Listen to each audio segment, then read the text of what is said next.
Olá, minhas amigas! Vamos continuar a história de Ruth? Linda história, né? Bom, por enquanto foi só tristeza. Agora vai começar a parte romântica, a parte boa.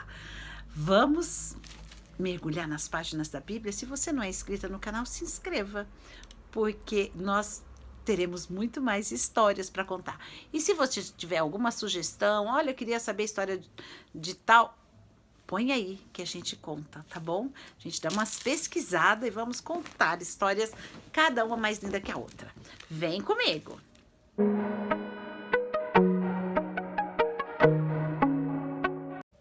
Bom, vamos continuar essa história linda, que agora elas chegaram na cidade, se instalaram, e a fama de Ruth só correndo. Não tinha WhatsApp, mas o ser humano é ser humano em todo canto, né? Em toda época. E todo mundo falando, que mulher é essa?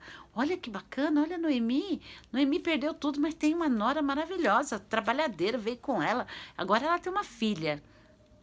E Noemi, naquela tristeza, não se alegrava com quase nada. Mas Ruth trabalhava e foi ganhando fama. Todo mundo ali só de olho na Ruth, falando, olha que mulher trabalhadeira. Elas chegaram a falar para ela que era melhor que 7 filhos, que ela cuidava da sogra. E ela, quando foi na época de espiga, ela falou, deixa eu ir buscar espigas, porque tinha uma lei em Israel, que Deus deu a lei para o seu povo, que quando caísse, estavam colhendo e caísse no chão, era para deixar para os órfãos e para as viúvas. E os órfãos e as viúvas vinham catando o que caía do chão, no chão. E podia ser em qualquer campo. E ela falou, deixa eu ir buscar espigas e buscar trigo pra gente, cevada, né? E ela falou, pode ir, mas cuidado, minha filha. E foi. E ela foi num campo, no outro, daqui a pouco ela caiu no campo de Boaz. Boaz era parente de Elimeleque, era um remidor, porque também tinha uma lei. Gente, Deus tem suas leis. E o povo de Israel era guiado por leis, leis justas, leis boas, algumas até estranhas, mas eram leis.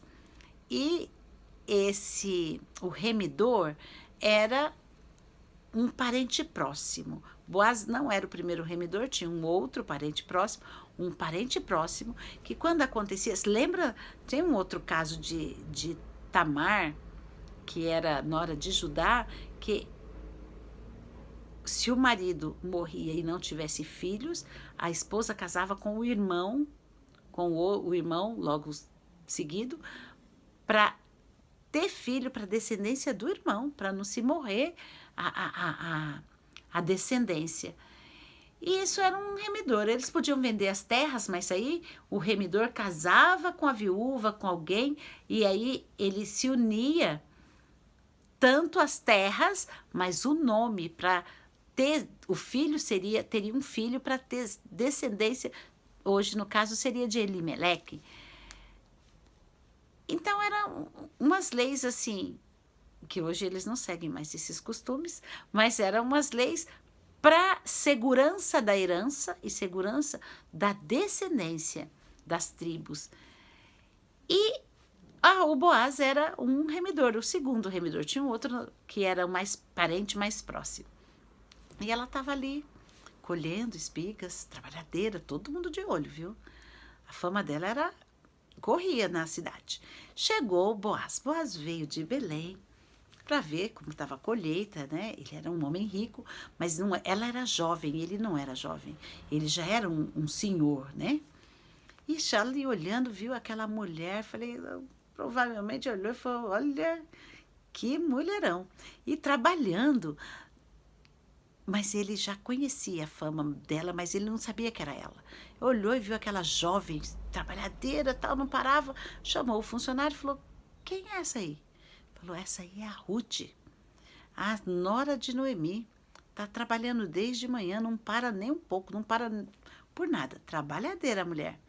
E ele olhou e falou, olha, deixa ela aí, viu? Não mexe com ela, não. Deixa ela trabalhar à vontade aqui no campo. E ficou de olho. Daqui a pouco ele chegou nela e perguntou. E conversou com ela. E ele perguntou e falou, olha, pode ficar aqui, não vai em outros campos não, viu? E ela, o que eu fiz para achar bondade, né? O senhor me viu e está sendo tão bondoso comigo, por que será, né? Ela pegou e perguntou para ele. Ele pegou e falou: olha, eu tenho ouvido falar de você.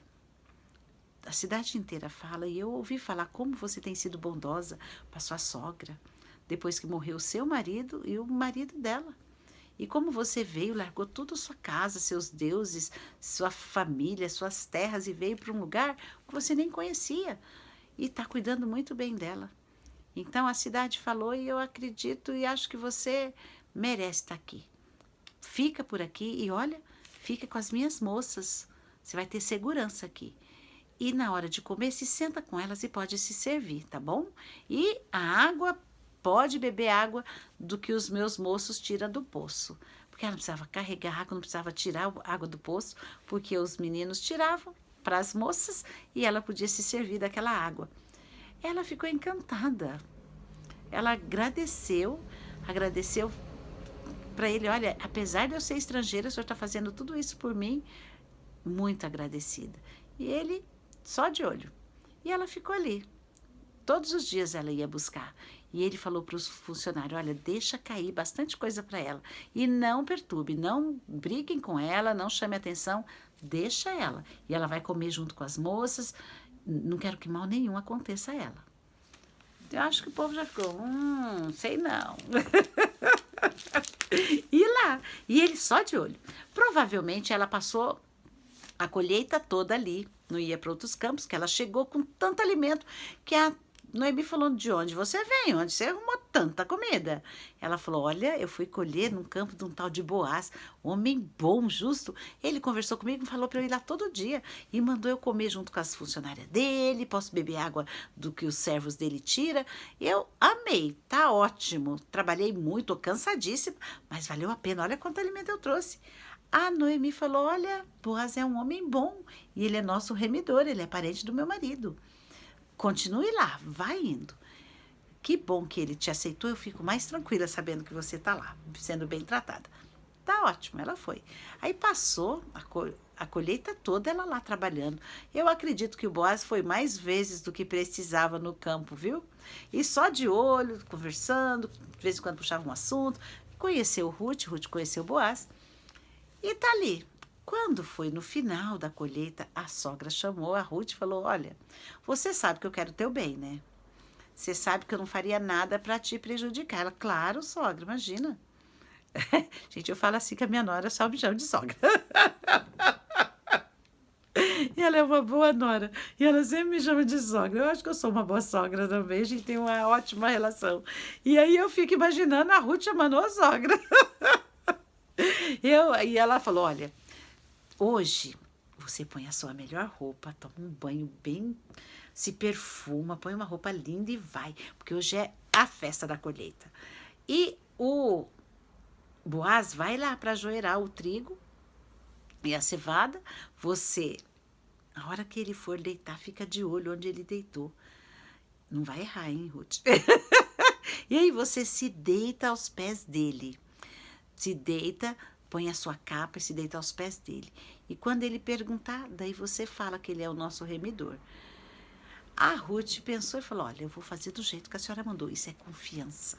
A Ruth confiava que ela queria o bem e confiava na Noemi. E falou: vou fazer exatamente do jeito que a senhora falou. E foi. Linda, cheirosa, arrumadinha. Aí depois da festa, ficou de olho lá, o Boaz deitou, todo mundo se deitou, né? Ela foi pé por pé, se deitou nos pezinhos dele, ficou lá quietinha. Ah, lá para meia-noite, assim, o Boaz, eu acho que deve ter se mexido, um susto. Tem alguém ou no meu pé. Aí olhou lá: quem é você? E ela falou: olha, sou a Ruth, sua serva. O senhor é o nosso remidor. Ele ficou encantado. Esse era o sinal que ele precisava. Ele falou: olha, agora você está sendo mais virtuosa do que antes. Agora você está sendo mais generosa do que antes. Porque você não foi atrás de um jovem, rico ou pobre, mas jovem, da sua idade. Eu sou realmente seu remidor, mas tem um outro que é parente mais próximo do que eu. Mas não se preocupe que eu vou cuidar desse caso. Eu vou cuidar de vocês. dorme tranquila. Mas olha, dá sua capa. Juntou muito alimento, falou, não vai para casa de mão vazia, mas não deixe que as pessoas saibam que você esteve aqui, porque a cidade inteira sabe que você é uma mulher virtuosa. E ela foi embora, carregando os alimentos bastante assim. Chegou, Noemi estava ansiosa. E aí, Ruth, como foi? Aí ela contou, falou, olha, eu fiz do jeito que você me disse. E ele disse que vai cuidar do caso, que ele é o segundo remidor, que tem outro. Ela falou, olha, fica tranquila. Se ele falou que vai cuidar, agora ele não vai sossegar enquanto ele não resolver isso. E, olha, quando Deus toma na mão um problema, deixa na mão dele. Não tenta ajudar, porque só piora. Elas ficaram tranquilas, descansaram. Porque ele falou que ia cuidar. Era um homem de Deus, um homem de palavra. Ele foi para a porta da cidade e ficou lá, esperando. Daqui a pouco tá passando o outro remidor, que era parente dele, mas estava passando. Falou, vem cá. Falou, olha, você lembra da Noemi, mulher do nosso parente Elimeleque? Então, ela tá aí, quer vender as terras, mas você tá na frente. Porque ele era nosso parente, mas você é um parente mais próximo. Ele falou, então eu compro as terras dele, chá comigo. Deixa que eu compro. Aí o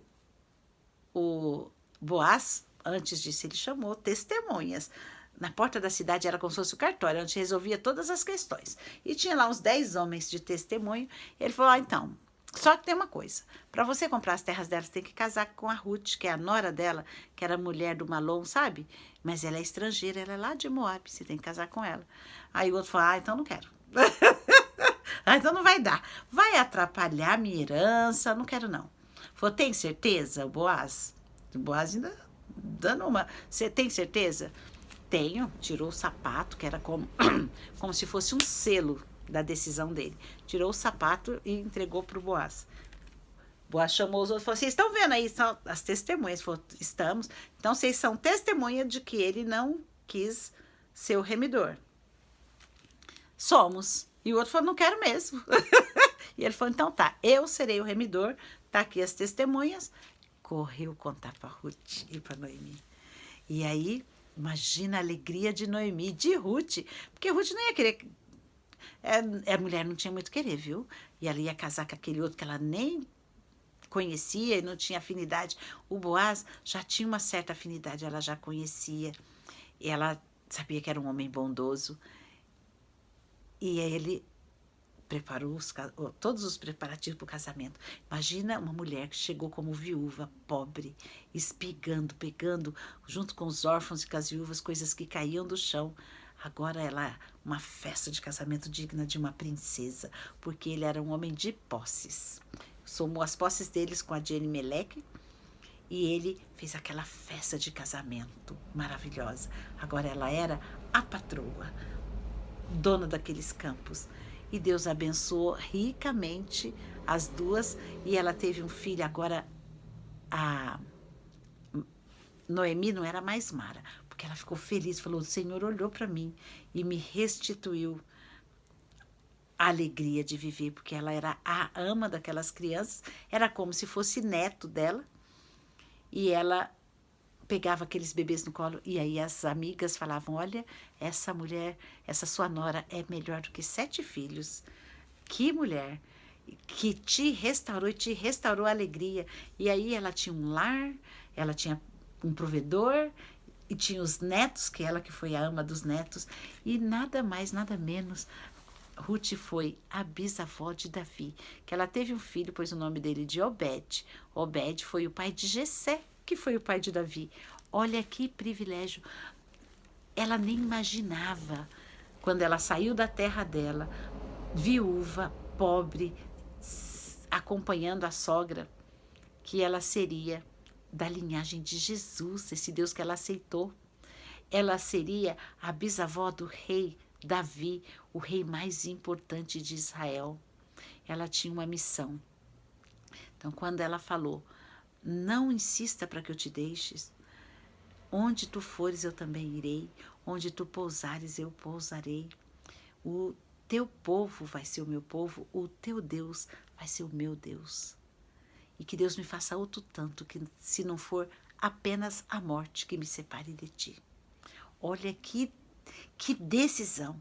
Ela não imaginava, quando ela tomou essa decisão de receber o Deus de Israel como seu Deus, ela não imaginava a maravilha que Deus ia fazer na vida dela.